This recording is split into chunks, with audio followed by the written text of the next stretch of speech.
Of engagements with government workers anticipating a speedy resolution to their impasse with their employer, a matter that has seen the CCMA roped in to coordinate the talks. Labour unions are looking to return to the Public Sector Coordinating Bargaining Council this week with a mandate from the workers on government's proposed 4.7% wage increase. At the commencement of the talks, public sector workers demanded a 12% salary increase, but that has now been revised to 7.5%. We will wait for the negotiations to resume, and we will look at what the other unions are also going to indicate as far as the results of the mandating process is concerned. But just to recap, if we can get closer to 5.5 to 6%, it's something that we can look at and take back to our members to see whether they are amenable to such an increase.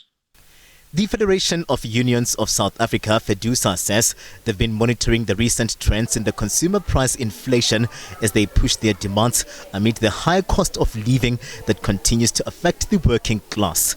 FEDUSA is confident of an agreement soon as they also look at mending relations with their employer.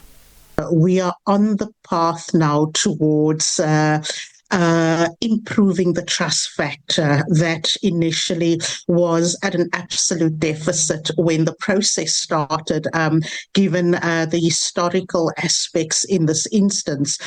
Where we find ourselves now is that there's a magic number that we are looking for.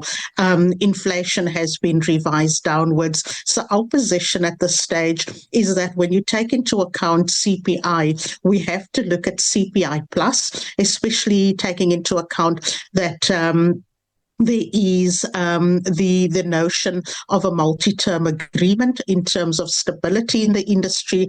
So our mandate at this stage is that we are looking at CPI plus 2.8%, which brings you to the 7%.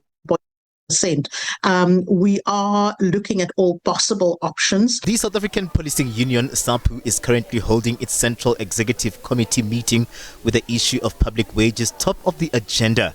SAPU says the workers reject the 4.7% wage offer. So the mandate we have received from our members at large, and also the CEC pronouncement declared that we need to push further the offer of the employer that has been on the table. It has not been accepted. Remember, the standard of living is quite very high.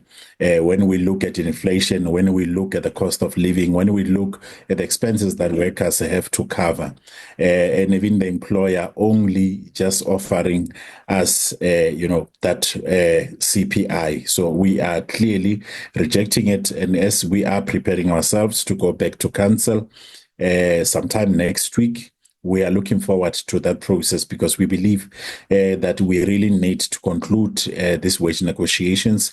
We really need to go further with the employer, and the employer also have to come to party in terms of making sure that they are looking at all the presentations that we have made.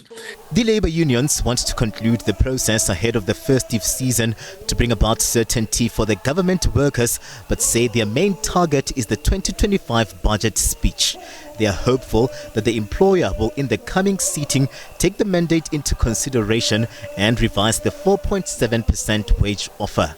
Katlego Logodi, SABC News, Johannesburg.